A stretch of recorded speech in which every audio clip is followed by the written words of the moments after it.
Welcome back, Paolo. How are you? Thank you, Mickey. Great. Great to see you again after It's some months, a strange. summer month. It's strange because everything changed. We changed our names. Not, I mean, I'm still Michele. He's still Paolo, but we changed the name of the whole format. So we're here back again with Inspiration Valley instead of Silicon Valley study tours. So why? Why? It's a great choice, Inspiration Valley. But if I have to say, is because when you say Inspiration Valley in this world, I mean, everybody knows which valley we are talking about, because really it's decades, many years that valley inspired all over the world, people from all over the world. So the idea for this new format is to bring inspiration to people, bring inspiration to youngsters, and bring new ideas and minds into live streaming. So we wanted to change name, we wanted to change our look, we wanted to stay with the same partner as always. So we keep going. We're planning to do plenty live webinars once every 2 weeks. So we're really happy, I think, to announce this new set of webinars, which is called Inspiration Valley. Don't forget it. Yes, I agree with you. Well, I'm very happy. We are going to make quite the 30 webinar in a couple of years with you, Silicon Valley Study Tour with, thanks to Rinascita Digitale. And the change of language, I think, is strategic because we have so many followers around the world with Silicon Valley Study Tour. So we decided to give these talks of Italian inspiring people, like Stefania is the first today. She's young, brilliant, and absolutely inspiring, as you will see. Straight in English. So all the people that asked us, but oh, fantastic, this is inspiration webinar, but are all in Italian. So not to be more provincial, and we decided to change language, and I think it works. Let's see what's happening, Michele. It's gonna be weird. For me, it's the first time having a live streaming in English, but I'm trying to do my best. I'm trying not to make any grammatical errors. I think my English teachers are gonna probably see me live streaming here and judge me, and I hope not. But yeah, our idea is to bring our contents all over the world, not just stopping in Italy, not just stopping in Silicon Valley. That's why we changed name. That's why we changed language. We want to expand. We want more people to get inspired and more people to come here and be an inspiration for youngsters. So we talked about Stefania already. I think it's time to announce her entry. I think it's time to interview her and talk to her. So I'll see you later, Paolo. I'll thank you for yes, your following absolutely. as always. I And see you soon. I follow you. Ciao. Bye.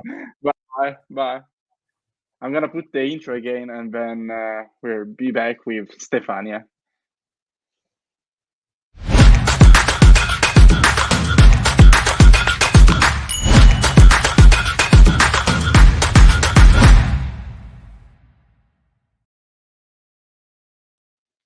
Here we are. Hello. There we are. Ciao, Michele. Ciao. How are you, Stefania? Okay, thank you. And you're really happy to be back, and this time to be on this side of the webinar. It's weird. It's really weird to be interviewed. To be honest, I did it a couple of times, and it feels weird, especially if it's in English. But as you say, we will try to do our best and to keep our English level at the maximum. That's what we always try, and I think you're gonna handle it quite good. So let's start with you. Who is Stefania? Who are you? Like, tell us something about yourself and why are you here? Why did you get invited here? I'll let you explain that. Okay, yes. So a really good question. Who is Stefania? So, well, my name is Stefania. I'm 27 and I'm originally from Italy, super close to Milano. My hometown is Varese. I've studied in Italy, both my bachelor and my master degree. I studied in Milano at the Catholic University with a bachelor in finance and global markets, and then I moved to a master taught in English in innovation management. And I had the luck between the first and the second year to be chosen to take part of the Silicon Valley study tour, thanks to Paolo.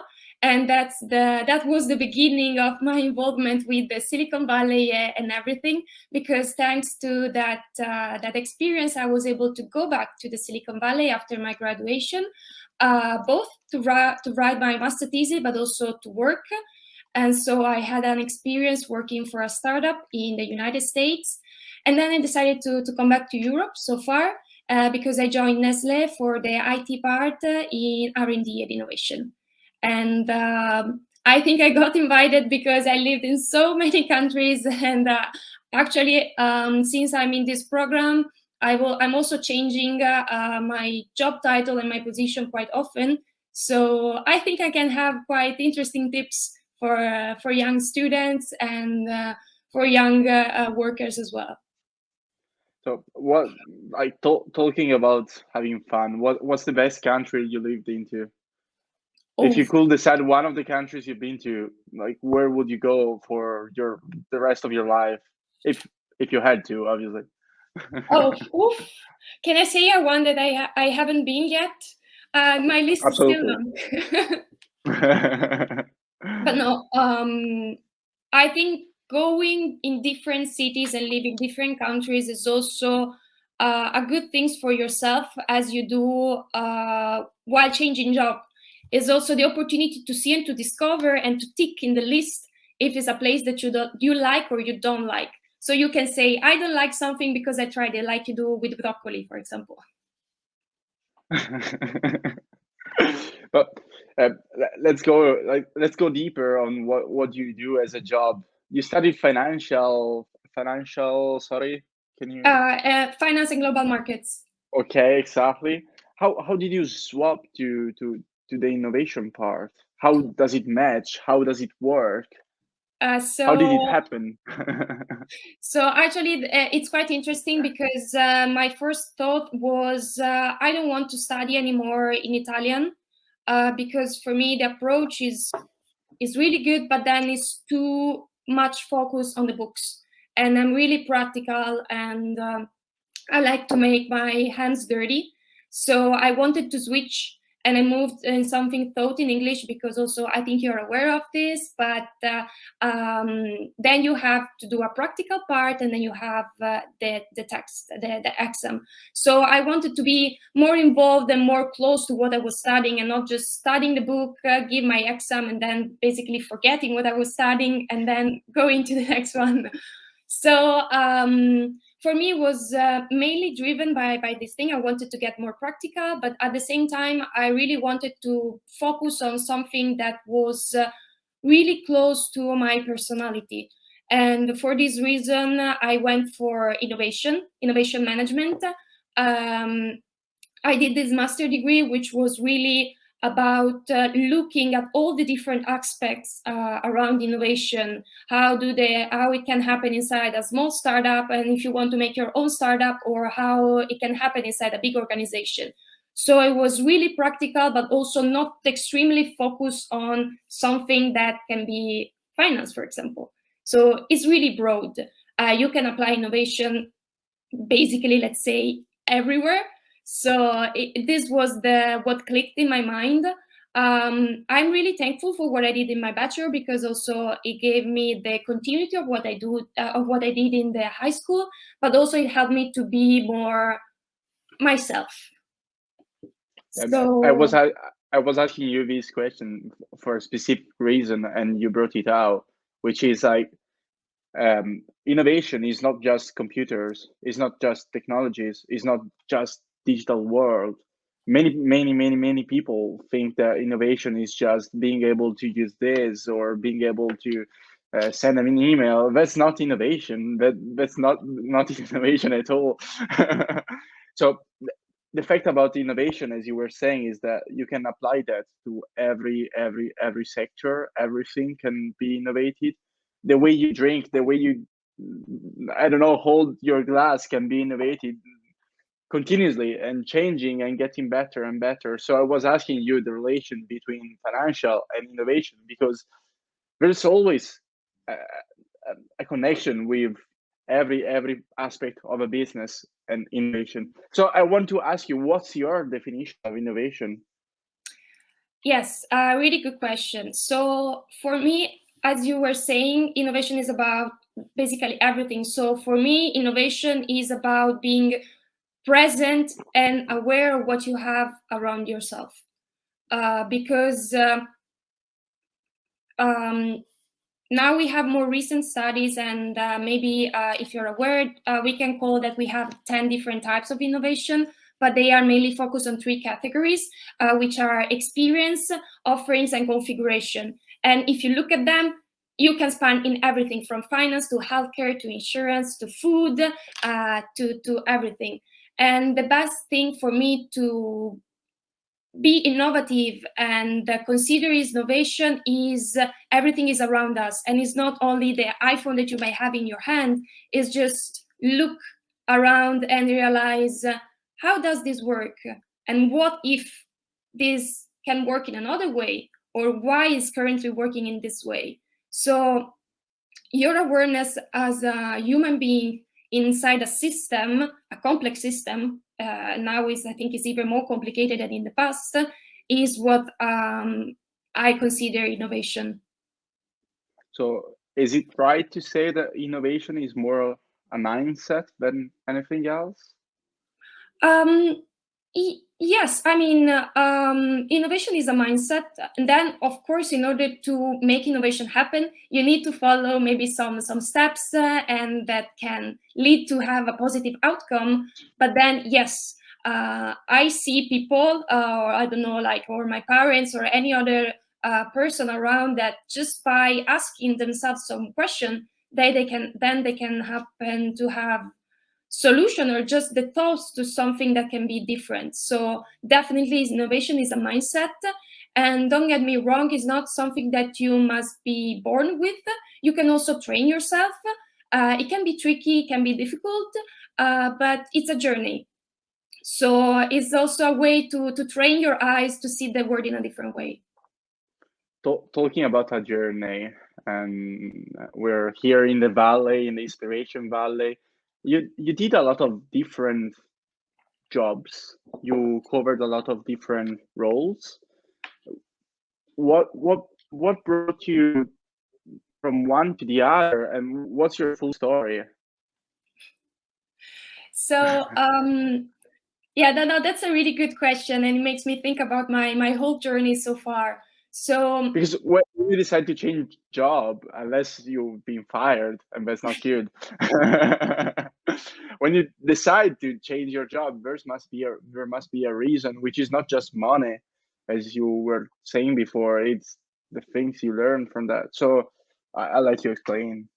yes, no, you're right. So money shouldn't be the first choice, especially when you're starting your career. Of course, it can be one of the things in the list, but in my case, has never been the first choice. For me, it has been more the fact that I really want to keep learning and challenging myself, in the sense that, as I was saying, I studied something specific and then I brought it up. And then based on that, I can basically end up everywhere. But now I can say to you, oh, I like to work in the oil industry, or I like to work in the entertainment one, because I never had an experience. So for me, the opportunity to change was on 2 sides. On one, to understand a different industry that maybe I had no insights or no clue about. And then to see also if my curiosity and my willingness to do a good job and to have a career could fit in the environment in which I was.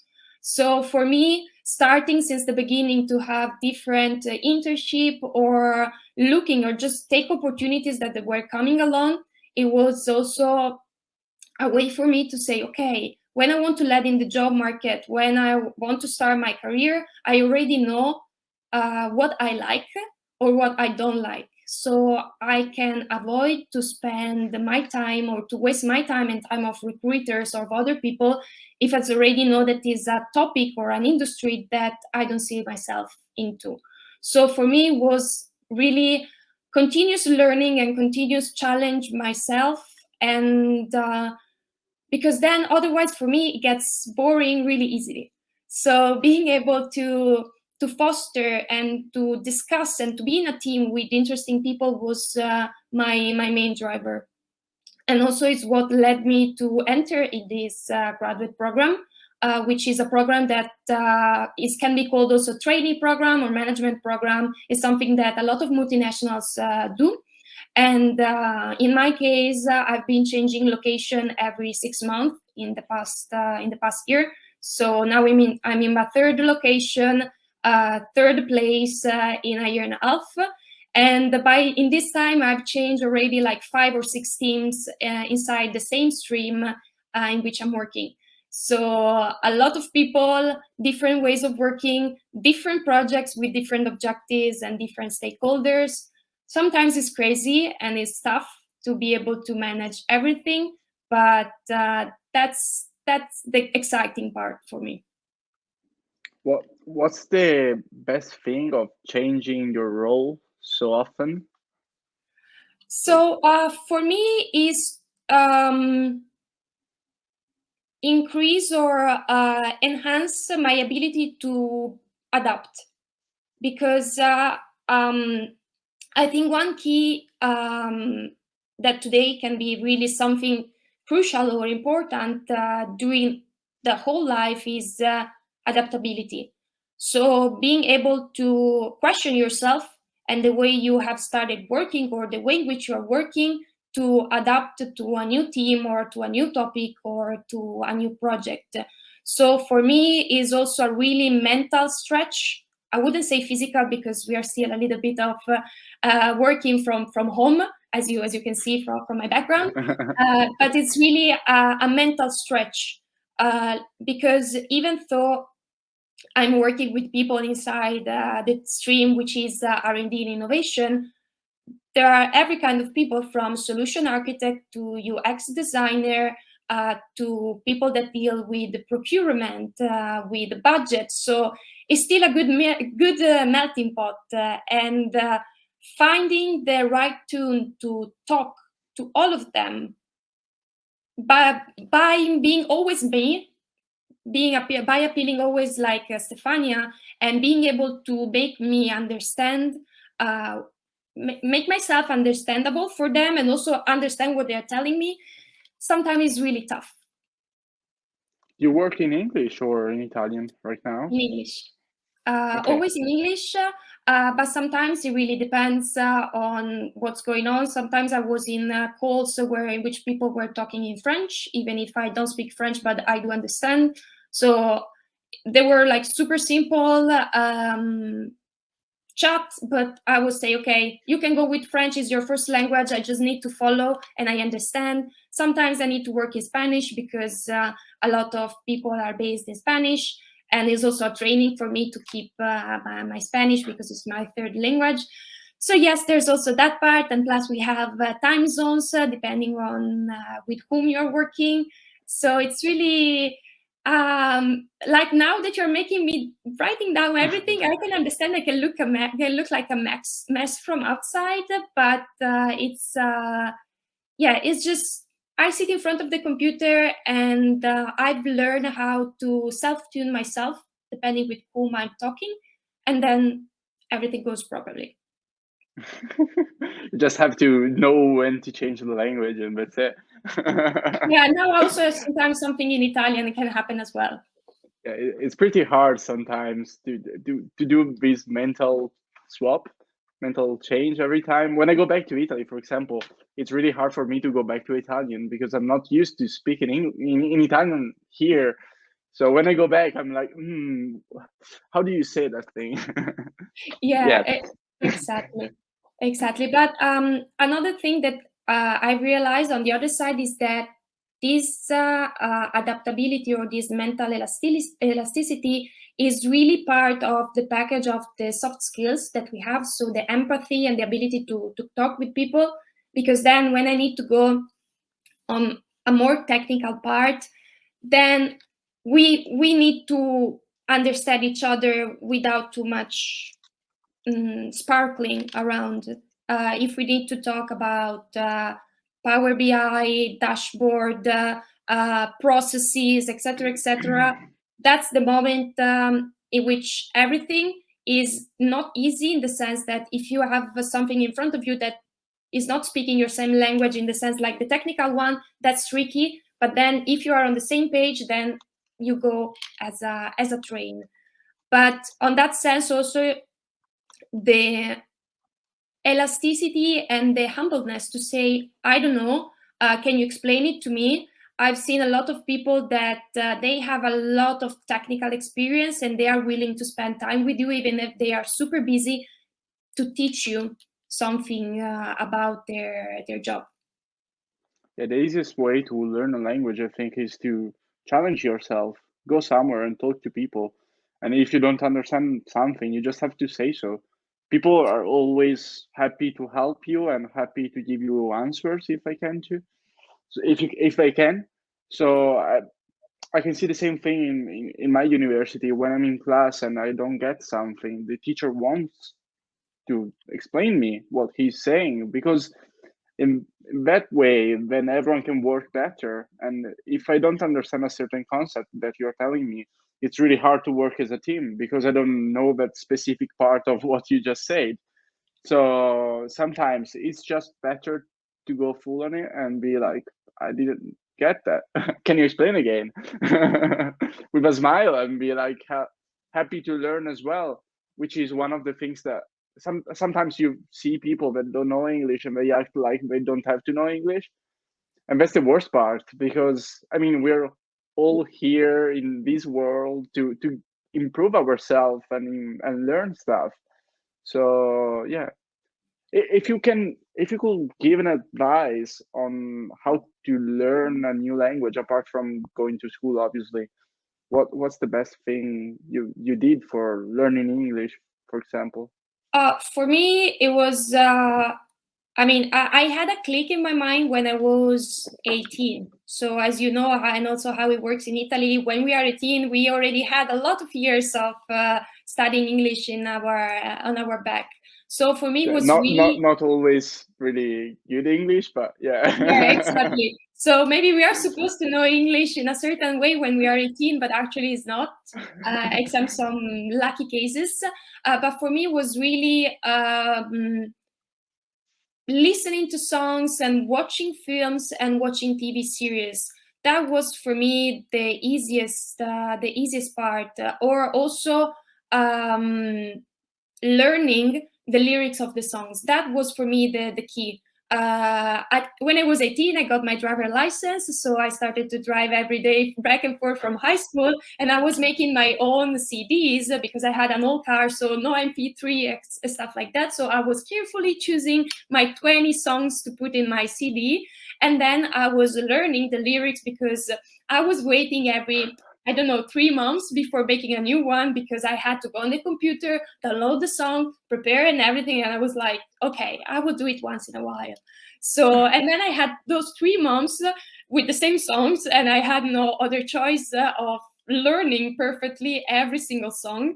And that for me was the key. Then I moved on and I went with TV series and films. But then definitely that was my turning point. Learning by doing, basically. Yes. But And then that's never be shy, yeah. as you were saying. Like there are some people that are pretty picky with the accent, but most are not. So as long as other people understand you, then you're good to go. Yeah. I live in Scotland. Here it's terrible. I mean, everyone has a really, really, really bad accent. But a nice thing from Scotland is the fact that half of the people here are Italian. So they've been in your situation before. They know how to help you. So that's like a good thing as well. But jokes apart, you were telling us about your all your experiences at work and the way you learned English and the way you did certain stuff.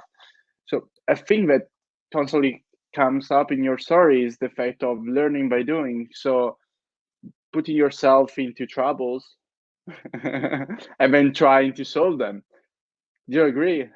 Do you think that's the best solution, or I wouldn't say put yourself into troubles, because in that case, you never know where you end up. But one thing that I really learned during this year is that bothering people, into brackets, let's say, is it's a good way to push and to understand. And by bothering people, I mean pinging people and asking them, I'm interested in what you're doing as a job. I would like to enter in this industry. Are you available to have a chat with me? That has been the main driver for me to be able to understand a lot of things about a company or an industry even before applying for jobs. Because we know that there are a lot of also other sparkles around certain companies or certain industries just because they are more appealing than others.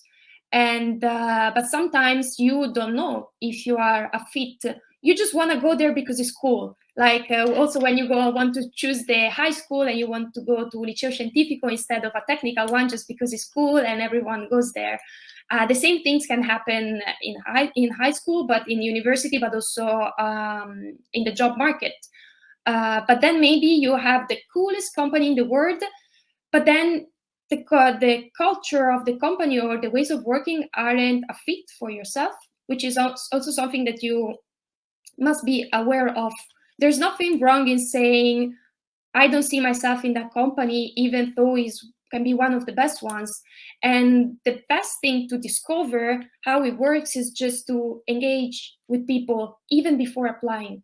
Because if you see that people are answering you, are available, and they are just, nice to you, and even though you randomly reach them out and they get back to you, then you say, okay, this can work.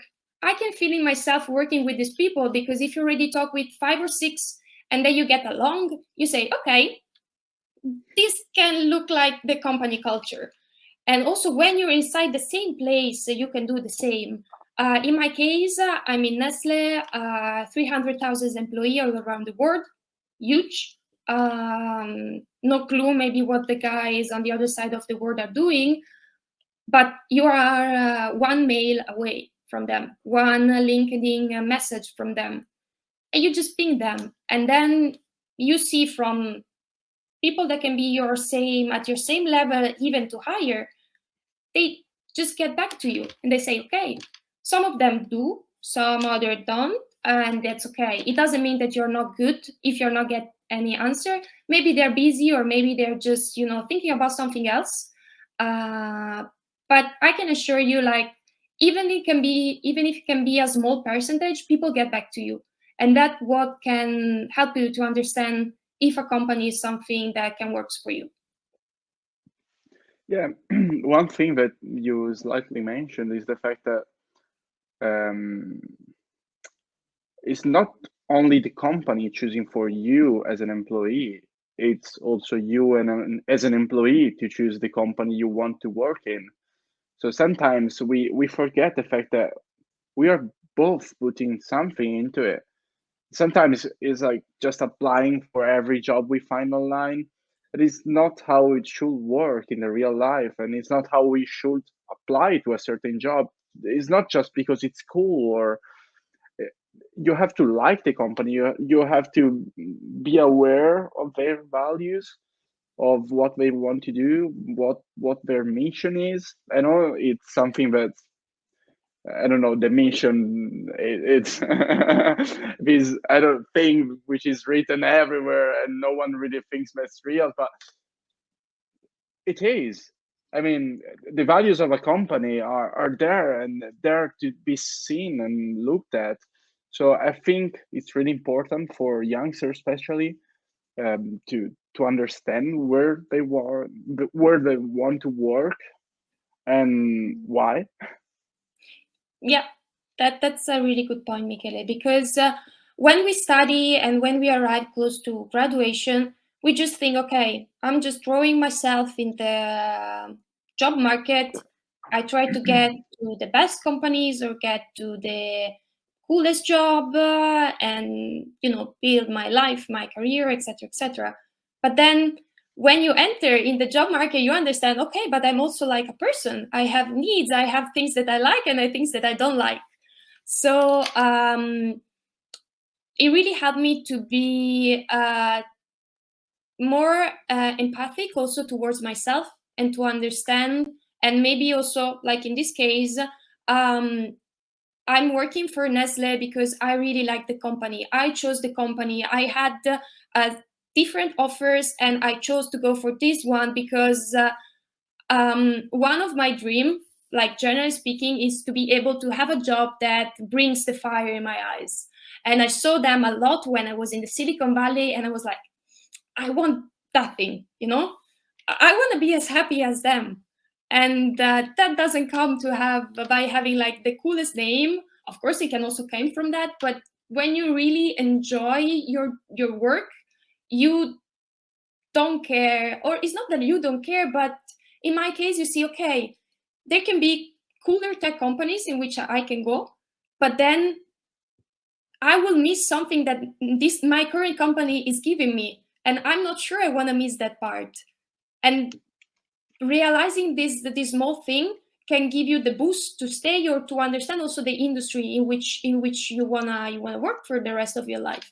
Like for me, is amazing. As an Italian, we have our own biases around food, and being able to work for a company that gives food and people are happy about it. It what drives me to put myself in front of the computer every day. Then it's much more complicated. There are also bad stuff that every people says around every company, but still, I like what I do, and I did it so far because I went through a process of understanding myself and the companies. And the companies are made by people, and I'm happy because I fit at the moment in what's the company, and maybe in other companies I don't. So talking was the key. And nowadays with COVID and everything, reaching out to people and asking for a virtual coffee chat, I think it's a way easier. It was happening even before for me, but now I think it's just, you get to know a new person, new fresh young students or a young worker that are just interested in what you're doing, and you're like, yes, cool, of course I'm going to tell you what I'm doing, and maybe we just exchange something. It's really cool. I never had the opportunity, chance, or never tried to do a virtual coffee, to be fair. It's not something that I've ever done, but looks cool. I mean, I like meeting people. It's a nice way to exchange your knowledge as well, and I don't know, or just share a coffee, talk to Yeah, somebody exactly. and make a new friend, and maybe one day you'll meet somewhere in the world, go out for a real coffee or a beer or what else, and enjoy your time together. Yeah, that's really, really nice. And in your whole career at Nestle, I have seen that you changed 3 different jobs.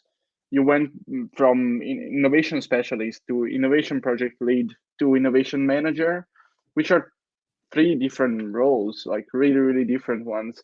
Can you explain us what are the main key points of the differences of the 3 roles, and as well give us one nice thing you learned from every one of these experiences? Yes, absolutely. So, as I also was explaining during these 3 changes, I also changed the teams a lot. So, the first step for me was more about learning and trainings. So, I was really involved in a part of the company which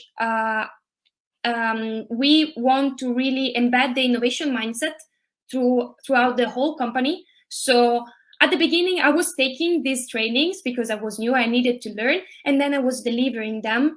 So I was an innovation specialist because I was able to manage and to deal with all the innovation methodologies that exist.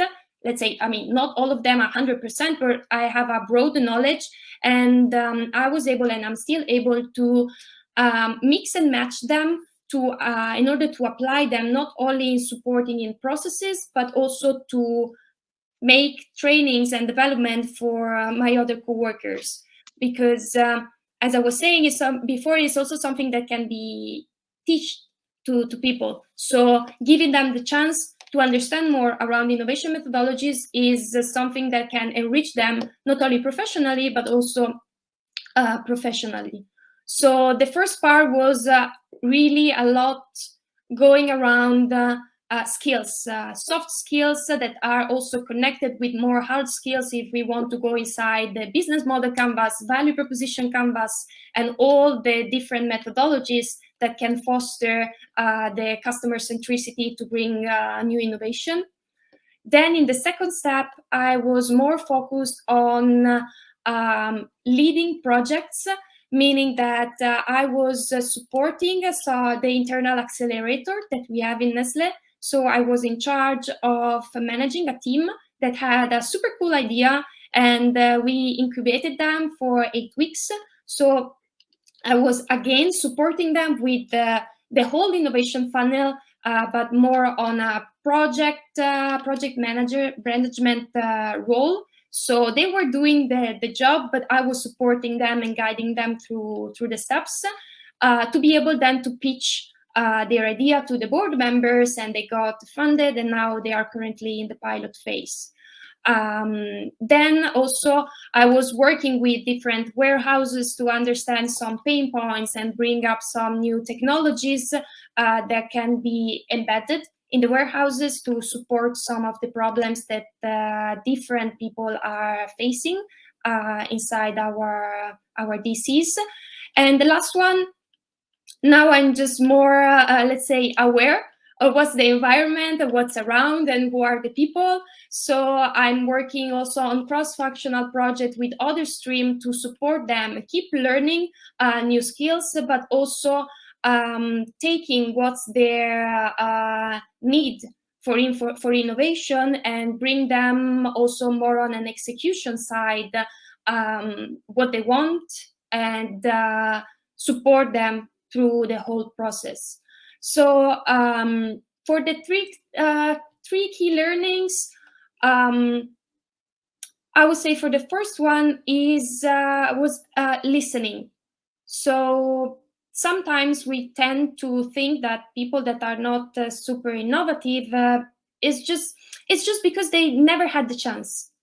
And giving them the chance and listening and just foster what they're saying and get into and give them stuff is what can open their mind and just give something more. So instead of just sitting and waiting to give back an answer, no, this is not true, it doesn't work, just talk to me, explain how for you it works, and then we discuss together. Then everyone's ideas, I think, are really helpful. If they get put together, then you can have real innovation.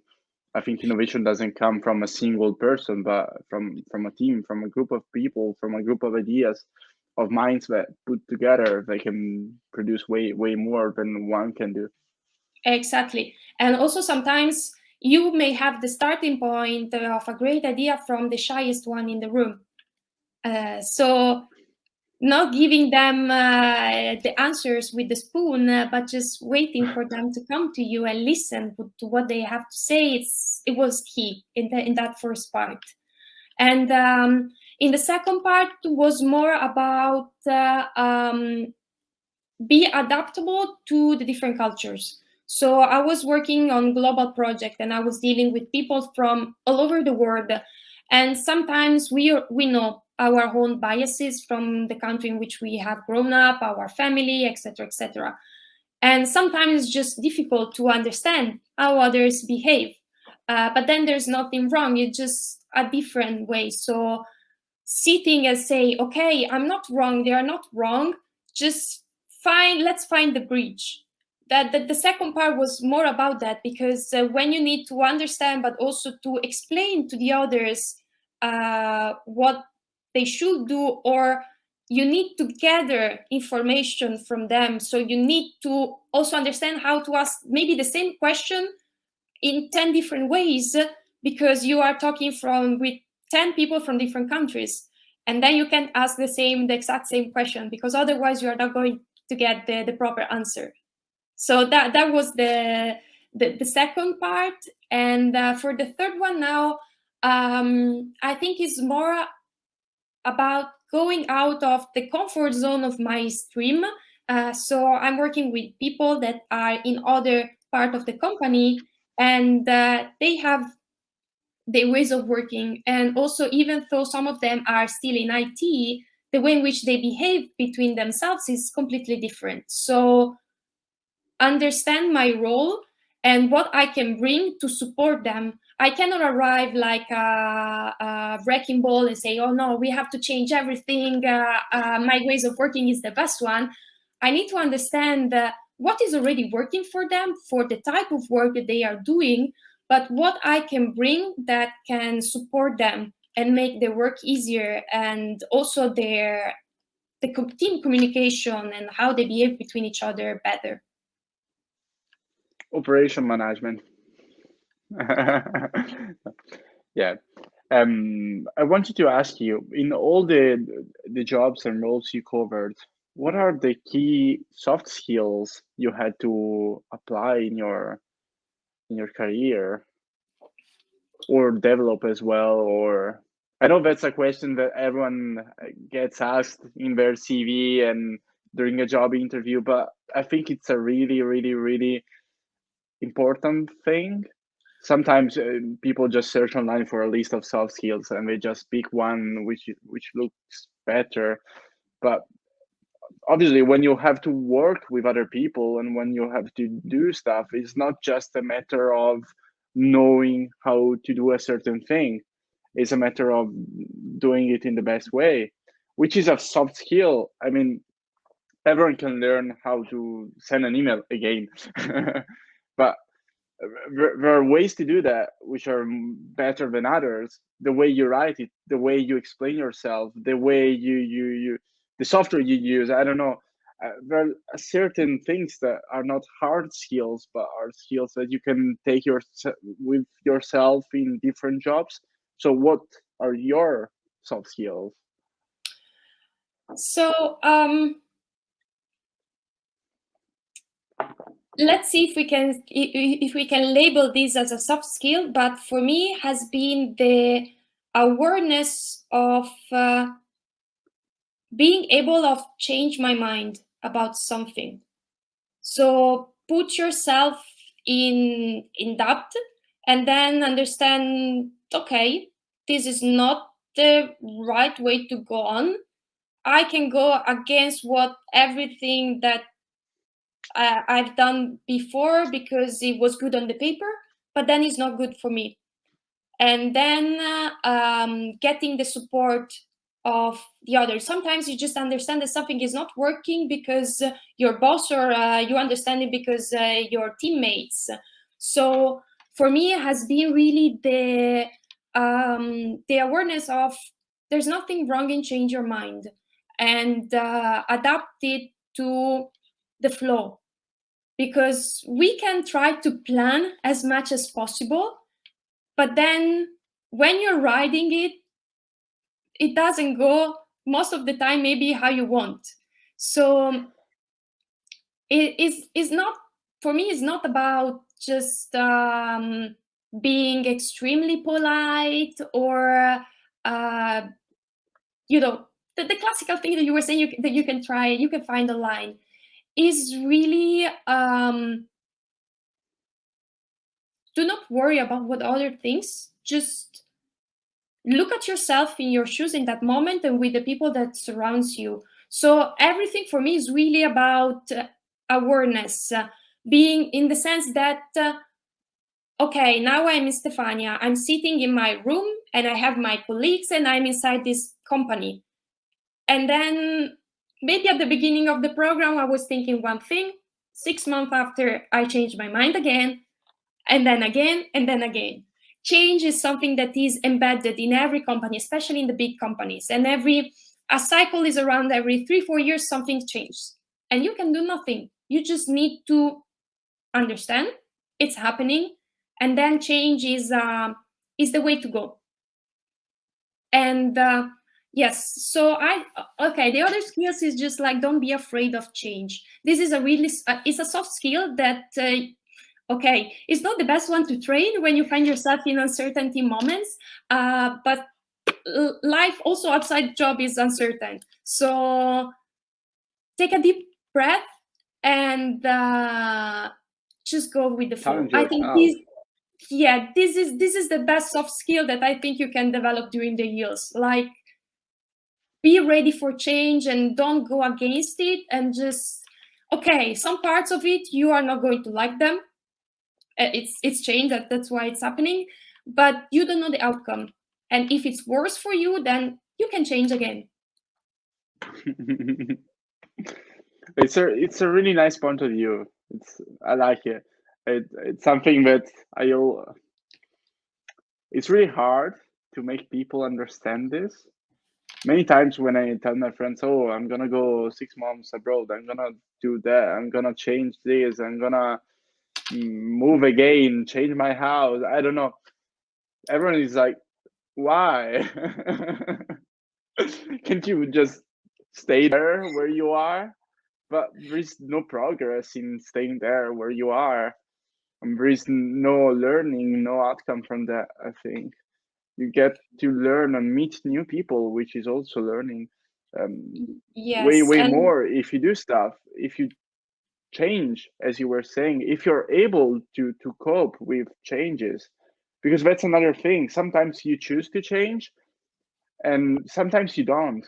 And when someone else causes the change, you have to be able to cope with that, because it wasn't your decision, but you have to go on. You cannot stop there and be stuck in your old times, because it's not the time you're living into. So the idea of being really able to cope with change, it's really important, especially in a reality where these things didn't exist like 10 years ago. We couldn't be able to talk from so far away 10 years ago, and now here we are. And we define boomers, who cannot, like the people who cannot really do that. But are we sure that you are not gonna be the boomer here in like 2 years? We're going to be the boomer in some years. No worries. If you don't want to be a boomer, then you have to cope with change and go on with that and learn from that and be a part of change, instead of just looking from outside and posting cats pictures. Yeah, so then I want to say like 2 sentences. One, a friend of mine, really a good friend of mine, told me this a lot of years ago, is that we are not trees. So we don't have roots. We don't have to stay in one single place if we don't like it. Then we know there can be other different things like visa problems or languages, but still we are not plants. We can go. We have foods, so we have feet, so we can go. And the other one, you just make me think about it, is like a sentence from Elon Musk that says, I could either watch it or be part of it. So definitely it's better to be part of it. Absolutely. I completely agree with you. I moved here in Scotland. I'm in Scotland, even though there is the Riffel behind me. And I moved here like a month ago, and I didn't have an house. Yeah. And I moved here without having a flat, or room, or anywhere where to sleep. And I had to find a place where to stay for the 3 weeks that took me to move into this flat. I don't even know if it's gonna be my definitive flat or what, but everyone was joking about me going in another country without having an house. But it's actually a way to challenge yourself, to change things, to change the cards on the table, and to learn from that. And I met so many people in the past 3 weeks that I would have never met them staying in Italy in my little room. And I learned so much from them. I cannot teach it to someone else. I don't know.